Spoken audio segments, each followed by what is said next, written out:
I'm Dr. Mrs. Markie. I went to Aston University and got a master's in software engineering in 1993.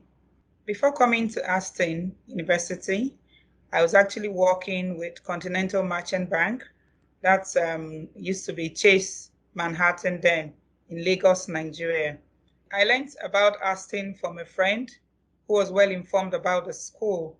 He had applied to different universities and did a lot of research on universities that were good in technology. And so that's how come he knew much about Aston University. If I hadn't come to Aston, I would have still gone to university in the UK because I already had a British evening scholarship to study in the UK. So I would have gone to another university. I chose Aston because they were among the top universities for technology. And I wanted to study a course in technology, master's in software engineering. So I wanted a school that was in the top league in that field. And that's why I chose Aston. I love the fact that my accommodation was within the campus. So it was easy for me to walk to classes. I didn't have to take transport to go for my classes. And then the university is centrally located.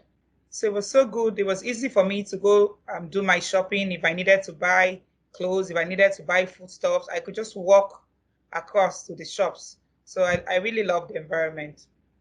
Initially, I was quite apprehensive because I was to share a flat with two other ladies. Was I going to like the flatmates? Would they be tidy? Just generally, we would be able to get along. So I was apprehensive about that. But it turned out to be very okay because I had two flatmates, one from Brazil, one from Portugal, and we ended up getting along very well. My biggest challenge was the cold in winter. I do not like the cold, so I really did not look forward to it. But that was mitigated by the fact that I didn't have to travel far. Now I have a place in England, in London, but usually I'm there when it's warm. I avoid coming in winter. At some point also, I wasn't feeling too well, but I had good support, and they had registered us when we got into the country for the NHS. I was able to get medical treatment, so that was fine.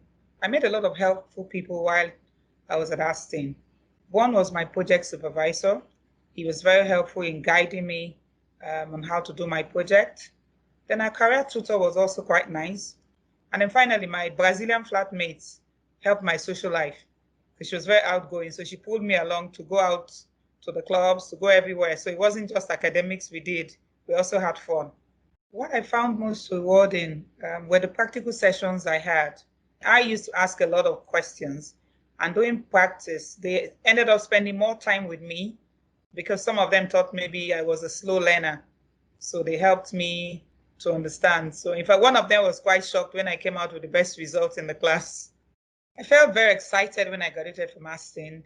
I graduated with a master's with a distinction. I also got the Dean's Prize, so it was quite exciting. We all went out after the graduation, but when I finished from the university, I actually left and came back to Nigeria and took up a new job in a new bank. Currently, I'm the MD CEO of Express Payment Solutions Limited, a payment systems company. I joined them after 28 years in the banking industry, where I left as an executive director in Skybank. My experiences at Aston have influenced my journey by giving me confidence. There were times we had to do presentations. Most of the knowledge I gained from there have helped me in life, and they've contributed to shaping me to the person who I've turned out to be. I did my research before going to Aston, and almost 3 decades later, I'm still reaping from that sacrifice. And I also say that a good education opens doors for you. So never stop learning. Because at 50, I went ahead to also obtain my PhD. Aston also taught me something. It says that whatever is worth doing is worth doing well. So I always put in my best in anything I do today.